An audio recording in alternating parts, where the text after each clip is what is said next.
But yeah, this administration, all the things that they are that this administration is and all the things that they're putting in place to kind of like, you know, control the queer community and like minimize our rights and our self-expression and just to be. Yeah. It's already hard enough. It's already hard to be Black and queer. Happy Black History Month, by the way. To be Black and queer, to just be queer, period, in this nation, in the world. So to have Mr. Orange Man come out. Not heard of that one, but I love that. Yeah. Cheetah Monster, Orange Man come out and like really like put these regulations in place to just minimize us as a community. It's just absolutely heartbreaking. Because someone called this era the Great Regression. Absolutely, that's a good word. Yeah, I'm gonna give Jade Fox that credit. But yeah, it really is, because you're speaking to the 60s and how like far we've come, and like some of the queer activists back then that were, you know, in the Stonewall and right. So I feel like we're kind of circling back around to that era, right, where we're like, oh, we got to do this shit all over again. All over again. One more again. So I want to know, like, how do we take care of ourselves? Like, is the next 4 years is going to be some shit, right? Like, I think what's important. How do we deal with this? Yeah. Well, for a couple ways. One, it's not the next 4 years. And every time I hear somebody say, we got 3 months and or 3 years, and I'm like, y'all, this program has been in play since Reagan was in office. Okay. It's more than 4 years. Yeah. What happened when Obama got elected? Yeah. It stimulated the Black community to think, oh, look, we have arrived. Yes. The same way that when the Civil Rights Act of 1968 passed, they said, oh, look, we're equal now. Yeah. Nah, no. Yeah. We progressed just enough to almost make us forget how bad it was. That's what happened. That's a point, yeah. Stonewall happened June 28, 1975. My birthday is June 28th. Get it. I wasn't born yet. But it cancer. Get it. But that happened at a time where that was less than 50 years ago. Yeah. You know what I mean? Yeah. That wasn't that long ago. That queer and trans folks were still fighting for visibility, equality, and just the right to be alive. Yeah. And so when the DOMA Act passed and gay marriage was federally legal, that happened during the Obama administration, again, it was a moment like, yeah. But still, no, not really. Yeah. Really ain't nothing constitutionally that has changed. And so I think what people are recognizing is, unless it is in the Constitution, unless it has been totally ratified by the Supreme Court, it can always roll back. And I think that's what people are starting to understand. There's a level of illiteracy when it comes to understanding how the government actually operates. Yes. Yeah. Whether it's around, legislation or how the executive branch operates or the judicial branch. Very few people really know what actually goes on. And so sometimes we get this glimmer of hope of like, wow, we've made progress. Yeah. God. Yeah. You can change your gender markers. You can have, you can reassign whoever you are. That's so cool. It's like, yeah, but they can change that. That's not federal. We go everywhere. Yeah. Change their mind. Yeah. And so what we're seeing now with this particular administration is, one, what I find ironic is they laid out exactly what they were going to do back in 2020. People weren't reading Project 2025 because it's over 900 pages long. People thought, oh, this is just a book that some weirdos wrote, and they're completely, right extremists. But the people who authored Project 2025 are now in the administration. They're now ADC. They have titles and power now. So when they laid out exactly what they plan to do, it didn't create enough of a disruption for people to be concerned. Yeah. Then. Yeah. Exactly. Yeah. For me, when they rolled back Roe versus Wade, I was like, what? Hold on now.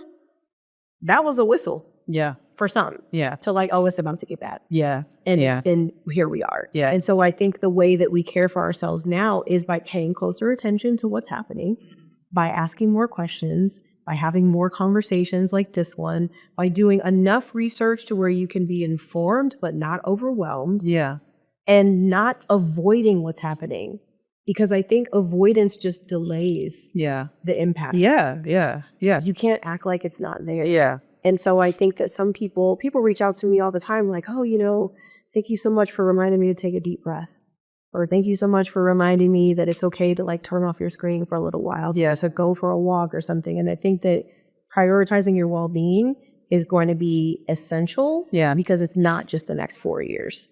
This particular administration is trying to modify the Constitution so that presidents can serve longer than 4 years, Right. so that they don't have limitations on their terms. Yeah. So many things are going to be changed probably by the time he reaches the end of his first year, that are still going to be in place a decade from now. Yeah.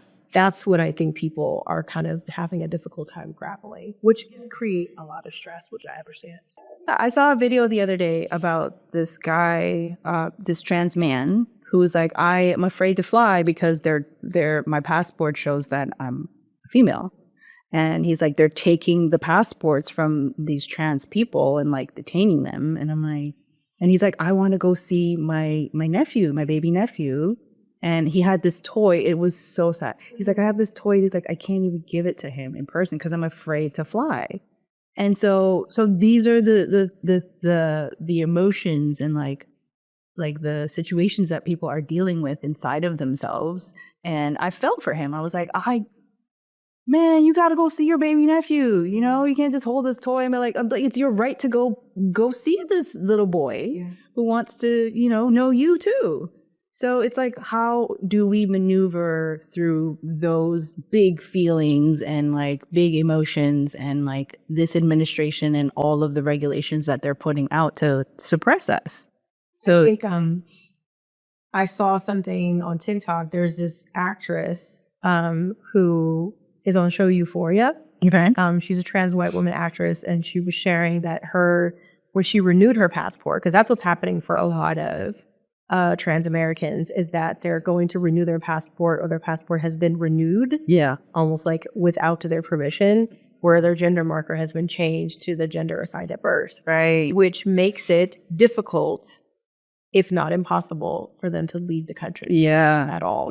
And I can only imagine how devastating that feels. Absolutely. And how restrictive that feels, and how much fear comes with that, because it's the feeling of if they change my passport and they make it so that I can't leave the country, what else will they restrict me from? And I think what's important is, while that type of critical thinking is valuable, is to recognize when a person is starting to like catastrophize, or they're going too far forward into the future where it's like, okay, we're not there yet. It's important to be aware of what's possible, but doing our best to say, okay, what can I do to take care of myself right now? Now, in that example, I can't give this to my nephew in person, but maybe I can make a video on my phone and I can send it to his mom, and I can send the package in the mail, and I could be there when he opens it. It's like finding the way to access joy amidst the chaos that we live in is always my encouragement to people, because it's going to get worse long before it gets better. And it's going to get so bad that even if it gets a little bit better, it's going to feel like progress, which we've already experienced. And so the goal is for us to have long-standing and long-lasting change when the changes do come, and not just these little peak moments of joy in between a bunch of trash, which I think is what we've done so far. So like giving people a sense of hope. Like I know, a video that's gotten a lot of traction is about the power of a general strike, which on, February 28th, the intention is to do a general strike, which is people like no spending. If you can avoid going to work, don't go to work that day. Basically like an intentional shutdown across the board. Laborers, workers, gig workers, everyone. And there's people in comments who are like, well, I work in healthcare. I'm a doctor or a nurse. I can't just not show up to work. And it's like, how do I support in solidarity? Maybe you support within your spaces. Maybe y'all all go to lunch at the same time or whatever. It's like finding little ways to take care of each other and take care of ourselves, I think is really important. So it's not easy though. And it's not intended to be easy. I think it's most important, which you touched on, is like the community. Like we're not alone. We're all going through it together. It's not just an attack on you or because you're white or like yellow or green, you know, it's just, especially in the queer spaces, like a queer community, we're all in it. Yeah. And so I love that. Like just to find the bits and pieces of joy wherever you can. Wherever you can. And try to maintain that as much as possible. That's the best we can do. Yeah. And I also recognizing that, like, as a cisgender woman, I'm not directly impacted by things that impact trans people. However, there are trans people that are part of my community that are. Yeah. And if you have the capacity to offer yourself as a resource for that person, I want somebody to go with them when they need to renew their passport, if they need somebody to support them in, you know, in whatever way they can publicly, it's like finding what you can do, because there's different ways to be revolutionary. Everybody's not going to be on the front lines. Yeah. Everybody's not going to be called to be active on social media. Everybody's not going to be able to participate in a boycott or a general strike. But there's so many ways for people to still support the cause that doesn't compromise their well-being. Yeah. So it's like figuring out what that is for you and just stand in that. Love that. Yeah.